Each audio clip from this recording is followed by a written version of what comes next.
So what I'm doing right now is coating the pan, coconut oil. We already know that coconut oil is a great oil to add to your dog's food. So remember, you cannot use avocado oil.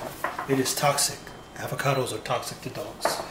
I'll talk about that in another video, or add a link where Dr. Karen Becker breaks down the staying away from it, along with many other people. This right here is turkey. About to up the dog's process. Stay tuned because we're going to cook it at 425. We're going to save some of the juices. We're going to add some kidney, some liver. We're going to blend up some spinach. Cook them some poached eggs. This is the next stage because now the dogs are getting super interested in food, and I've been measuring everything. So we're going to do 1 cup, a half, this, a half. Just stay tuned. So this is white vinegar. This is boiling water. You have to add vinegar to your water when poaching eggs, which is the best way for a dog to get all the nutrients it needs out of an egg, so that the eggs do not break up when you drop them in water. Well, we're not boiling eggs, we're poaching every egg. Then I'm going to recycle the egg shell, put that in their food with spinach. It's going to help increase what? The health of their organs, various organs. Spinach aids the pancreas and doing what it does what best. What's that? Breaking down, or my bad, well, it does help break down some things because it has to release the digestive enzymes inside of the pancreas to support breaking down the protein. So the liver, you go, well, man, the pancreas does all this. How do I keep that pancreas jumping? For one, you want to put nutrient-dense foods in your dog system because then the pancreas is not overworking. How does the pancreas begin to overwork? By doing a job that it should not be doing it. That is breaking down carbohydrates. Dogs' bodies do not produce high levels, in some cases no levels of amylase, which breaks down carbs. That being said, you see this water boiling right here, people? This right here is vinegar and water. Guess what vinegar does? It's actually really good for your dogs. So everything that I'm doing literally gets repurposed. Nothing goes to waste. This water, and I looked it up just so you can see. I just put it up here. But I already know, even especially apple cider vinegar, helps with minimizing the fermentation, aka creation of worms in your dog's system. So a lot of times I'll pour a little water in a little apple cider vinegar in a bowl.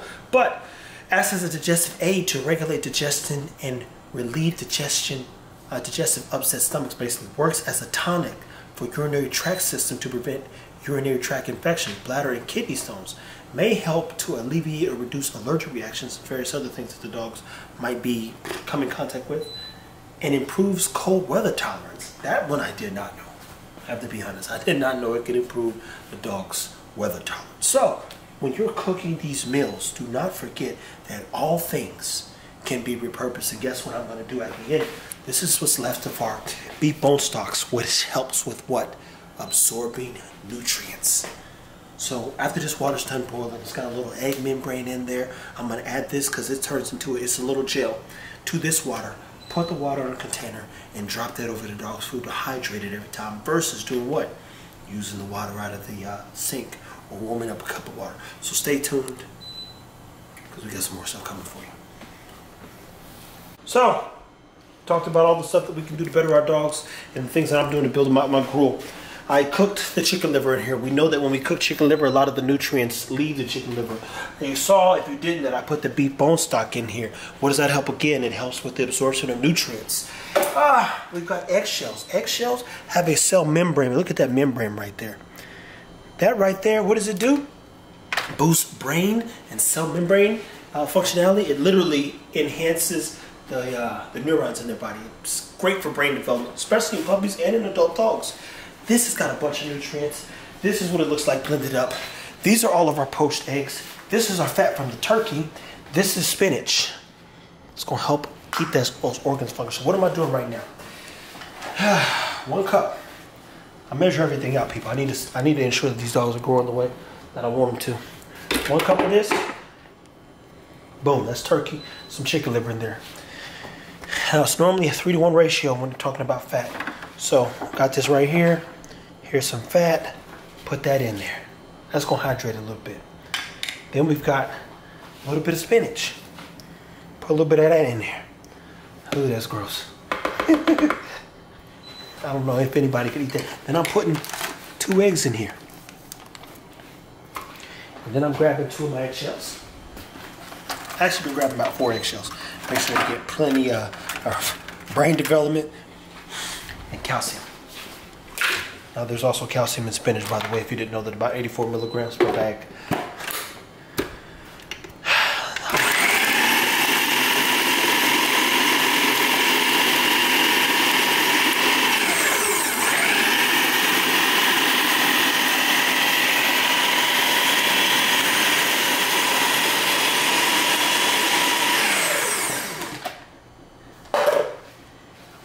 Use my little spoon.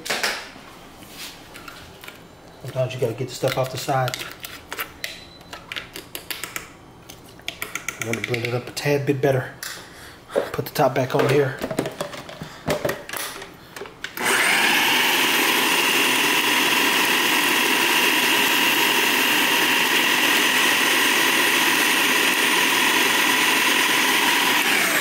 Now this Ninja blender is, I think it could blend wood, to be clear. It is magical. It's one of my favorites. If you know anything about me, I do a lot of heavy cooking.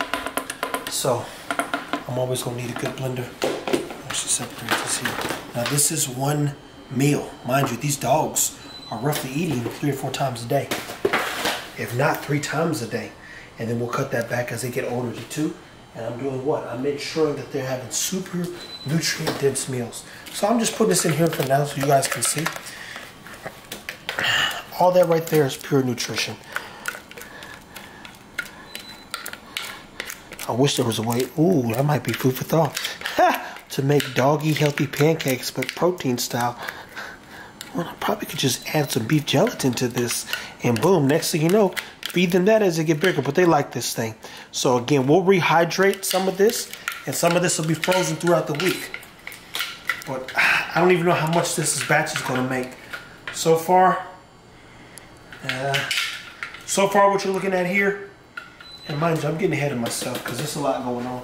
And if you guys have been tuning in, you know I do a lot of this stuff to help everybody help themselves. But I use 4 packages of turkey. And I'll let you know how long this lasts. 7 pups that are eating like rampant animals. That right there is 2 different meals. I'll literally put them all in Ziploc bags, the ones.